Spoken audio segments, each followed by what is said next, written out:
ठीक है। सो क्या करना है, for the circuit shown use the superposition theorem to find out the value of V। हमें इस वैल्यू V फाइंड करनी है। इस सर्किट में आप देख रहे हो कि हमारे पास दो इंडिपेंडेंट सोर्स है, वन हमारे पास एक वोल्टेज सोर्स है और एक हमारे पास एक करंट सोर्स है। तो हम क्या करेंगे, सुपरपोजिशन थ्योरम से फाइंड करना है। तो सबसे पहले लेट्स से कि ये वोल्टेज सोर्स है वो एक्ट करेगा, उस केस में हमें इसे स्विच ऑफ करना पड़ेगा, दूसरे केस में ये एक्ट करेगा और इसको स्विच ऑफ करना पड़ेगा। तो लेट्स से फर्स्ट ये है वो acting only, and in that case हमें क्या करना पड़ेगा, इस 3 एम्पियर करंट सोर्स को स्विच ऑफ करना पड़ेगा। इसको स्विच ऑफ करना इस मीन्स हमें उसको क्या करना पड़ेगा, ओपन सर्किटेड में कन्वर्ट करना पड़ेगा। So your current source will be converted into open circuited and our voltage source be converted into short circuited। so हम देख रहे हैं कि हमने यहाँ पे ओपन सर्किट कर दिया है, ठीक है। और ये करंट इस जो लूप में फ्लो हो रहा है, let's say it is Y1। सो हमारा टोटल वोल्टेज हमें ये V मिलने वाला है, वो क्या होगा कि जब ये एक्ट करेगा तब हमें मिल रहा है V1 और जब ये एक्ट करेगा तब हमें मिलेगा V2। सो और total will be V1 plus V2। Okay, तो ये सबसे पहले केस में बात कर रहे हैं when only 6 volt voltage source is acting। Okay, तो उस केस में करंट लेट से I1 फ्लो हो रहा है, तो जस्ट अप्लाई KCL अप्लाई करके तो क्या मिलेगा हमें, 12 इट्स 8 ओम प्लस 4 ओम क्या होगा 12 ohm multiply by current I1 minus this 6 is equal to 0। So ये लेट से हमारा हो गया इक्वेशन नंबर 1, जो ये लूप इक्वेशन हो गया हमारा। सो उससे हम I1 की वैल्यू फाइंड करेंगे तो हमें मिलता है 6 डिवाइडेड बाय 12 जो हो गई 0.5 एम्पियर। ओके, ये मिल गई हमें करंट की वैल्यू I1 जो इस लूप में फ्लो होगा जब ये 6 वोल्ट विल ओनली एक्टिंग। सो ये करंट मिल गया, हमारे पास रेजिस्टेंस की वैल्यू है। सो हमें V1 फाइंड करना होगा तो क्या होगा, your R into I1। R की वैल्यू है 4, I1 की वैल्यू है 0.5, तो हमें वोल्टेज की वैल्यू कितनी मिली 2 वोल्ट। ओके, तो ये फर्स्ट केस के लिए हमने फाइंड कर लिया। अब दूसरे केस में हम क्या करेंगे, लेट से हमारा ये दूसरा करंट सोर्स है वो एक्ट करेगा, उस समय हमारा जो वोल्टेज सोर्स है उसको क्या कर देंगे, हम शॉर्ट कर देंगे। So when only 3 ampere current source is acting. Okay, तो उस समय हमें फाइंड करना है वोल्टेज की वैल्यू। ओके, तो उसको हम कैसे करेंगे, तो यहाँ पे आप देख रहे हो कि करंट डिवाइडर रूल हम यूज कर सकते हैं। टोटल करंट यहाँ पे इनकमिंग करंट है 3 एम्पियर। ओके, इस ब्रांच में करंट जा रहा है लेट से इट इज I2 और इस ब्रांच में जा रहा है वो है लेट से I3। हमें I3 की वैल्यू मिल जाए तो हमारे पास रेजिस्टेंस की वैल्यू तो है ही, हम V2 की वैल्यू फाइंड कर सकते हैं। ओके, सो लेट से I3 current I3, so apply current divider rule, that is your I multiply by the R in opposite branch, that is R2। let's say it is R2 है ये, let's say ये R1 है, so R2 divided by R1 plus R2 ऐसा होगा ना current divider हमारा। So just value put करो, total current है हमारा 3 एम्पियर, R2 की वैल्यू है 8 ओम और टोटल हो गया हमारा 8 प्लस 4 12 ओम। ओके, ये सॉल्व करोगे तो आपको मिलेगा टोटल करंट I3 की वैल्यू 2 एम्पियर। ओके, तो 2 एम्पियर हमारी होगी I3 की वैल्यू और हमें V2 चाहिए। सो V2 क्या होगा, R1 मल्टीप्लाई बाय I3, ये है 4 ओम मल्टीप्लाई बाय 2, ये मिलेगा हमें 8 वोल्ट।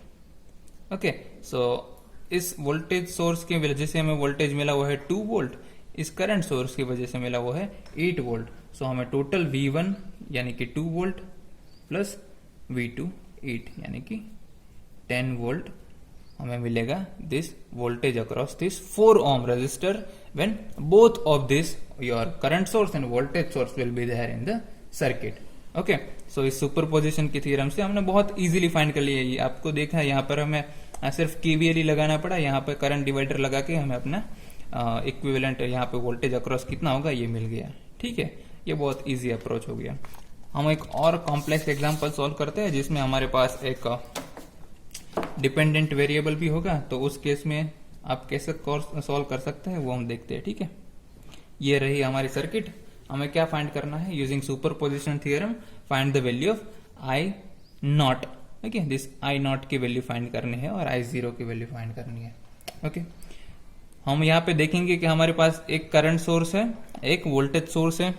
ठीक है, let's say this source number 1 and source number 2।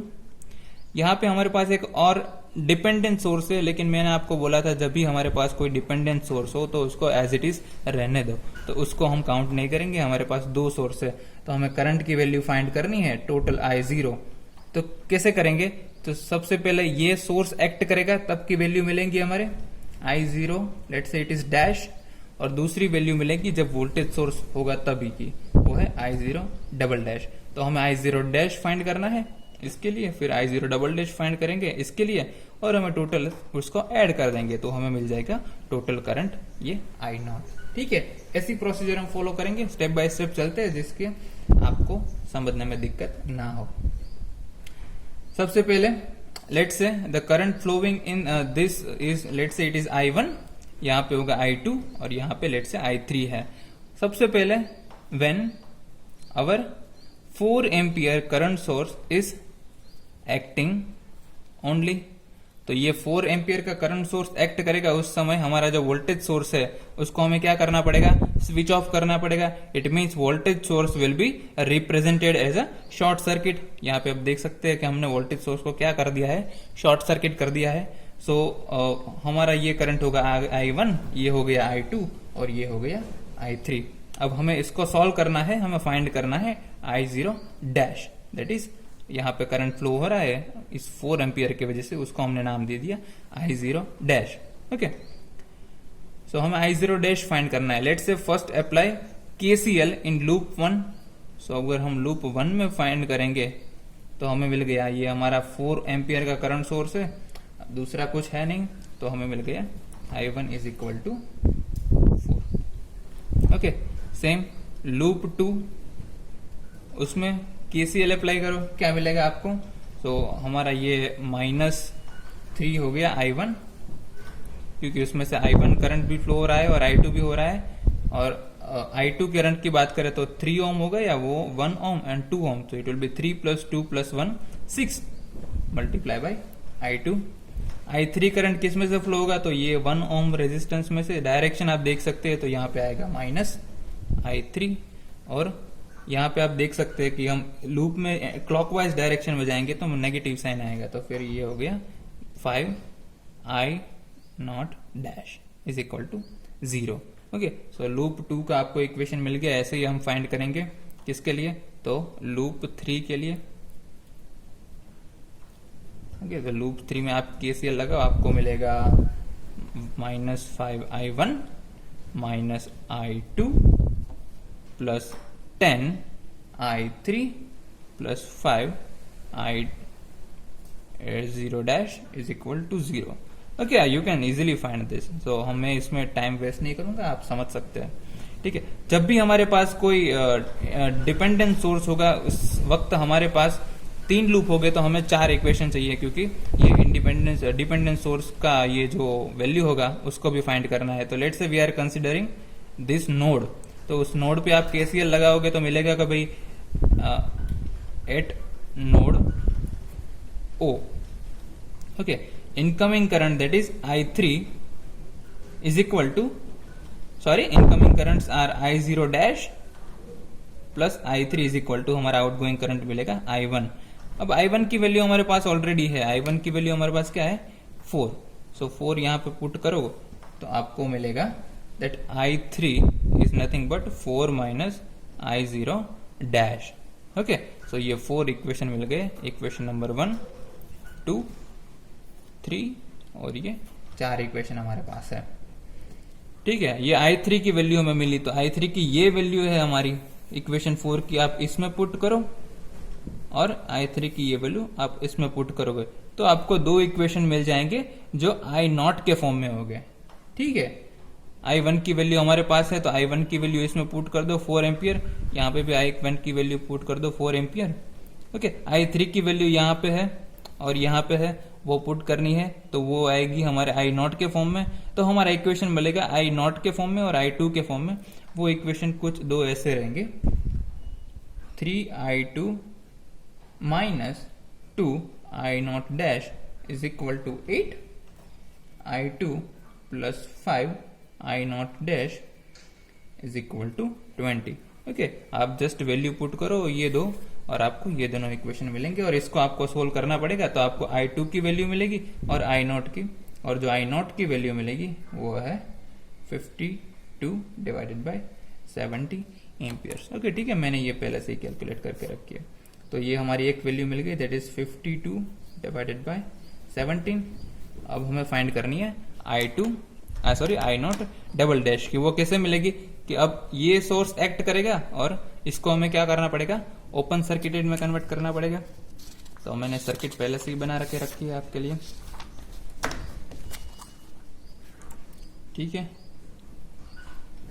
यहाँ पे हमने क्या कर दिया, ये करंट सोर्स को ओपन सर्किट कर दिया और हमारे पास यहाँ पे वोल्टेज सोर्स है। अब यहाँ पे जो करंट फ्लो हो रहा है वो क्या है, I0 डबल डैश। सेम ये डिपेंडेंट सोर्स है तो उसकी वैल्यू भी क्या होगी, I0 डबल डैश। और हमें ये I0 डबल डैश की वैल्यू फाइंड करनी है, वो उस इक्वेशन में पुट करेंगे। ठीक है, यहाँ पे तो हमें टोटल करंट I0 मिल जाएगा। तो क्या करेंगे, लेट से ये लूप नंबर 4 है, उसमें I4 करंट फ्लो हो रहा है। ये लूप नंबर 5 है, इसमें I5 करंट फ्लो हो रहा है। तो लूप 4 में KCL अप्लाई करते हैं तो उसका इक्वेशन क्या होगा, 6I4, ठीक है, that is 3 plus 2 plus 1 is equal to 6, current is I4, minus I5 in this resistor, minus 5I0 double dash is equal to 0। That is all about loop 4। Loop 5 के बारे में फाइंड करेंगे तो हमें मिलेगा दूसरा equation, that is minus of I4 plus 10I5, because this is 4 plus 5 9 plus 1 10, current is I5, minus your voltage source, that is 20 plus 5I0 double dash. Because यहाँ पे आप देख रहे हैं direction of current is this, यहाँ पे sign है positive, that is why यहाँ पे पॉजिटिव आएगा। ओके, ये दो इक्वेशन आपको मिल रहे हैं। इस बार भी क्या होगा कि हमारे पास डिपेंडेंट सोर्स है, इसकी वजह से हमें क्या करना पड़ेगा कि 3 इक्वेशन चाहिए। यहाँ पे हमें सॉल्व करने के लिए 3 इक्वेशन चाहिए। तो तीसरा इक्वेशन हमारा रहेगा कि भाई हमारा करंट है वो फ्लो हो रहा है इस डायरेक्शन में और आपका I0 डबल डैश है वो फ्लो हो रहा है इस डायरेक्शन में। सो उन दोनों की डायरेक्शन कैसी, opposite. So we can write I5 is nothing but minus of I0 double dash. Okay, so ये हमें मिल गया हमारा तीसरा इक्वेशन। सो ये equation number 1, 2 and equation number 3। तो ये I5 की वैल्यू है, आप इसे यहाँ पे रख दो, सेम यहाँ पे पुट करो जहां पे I5 है, तो आपका इक्वेशन मिल जाएगा आपको I0 डबल डैश और I4 की टर्म में। और वो दोनों इक्वेशन मिलेंगे, वो है 6I4 minus 4I0 double dash is equal to 0। ठीक है, दूसरे इक्वेशन में रखोगे तो आपको मिलेगा I4 plus 5I0 double dash is equal to minus 20। Okay, और इन दोनों इक्वेशन को आप सॉल्व करेंगे तो आपको मिल जाएगा I0 डबल डैश की वैल्यू जो है माइनस 60 डिवाइडेड बाय 70 एम्पियर्स। ठीक है, मैंने पहले से ही फाइंड करके रखी है, आप सॉल्व करो दोनों इक्वेशन को, आपको मिल जाएगी ये वैल्यू। ठीक है, ये वैल्यू आपको रखनी है किस में, तो आपको I0 डबल डैश में रखनी है, that is minus 60 divided by 70। और इसको सोल्व करते हैं तो आपको I0 की टोटल वैल्यू मिलेगी, that is minus 8 divided by 17, वो होगा माइनस 0.76 एम्पियर। इट मीन्स कि हमने जो यहाँ पे डायरेक्शन एज्यूम की है उससे अपोजिट डायरेक्शन में करंट फ्लो होगा, क्योंकि यहाँ पे माइनस है। ओके, सो इस तरीके से आप सुपरपोजिशन थ्योरम के कोई भी एग्जाम्पल होगे उसको इजीली सॉल्व कर सकते हैं। आपको क्या करना होगा, सिंपली आपको जो वोल्टेज सोर्स और करंट सोर्स है उसको ओपन सर्किट या फिर शॉर्ट सर्किट करके इंडिविजुअली और सेपरेटली फाइंड करना पड़ेगा उसका रिस्पॉन्स को, और अंत में आपके क्या करेंगे तो उसको सिर्फ ऐड कर देंगे। ठीक है, so with this we are closing our today session. In next section we will talk about few other theorems. Okay, thank you.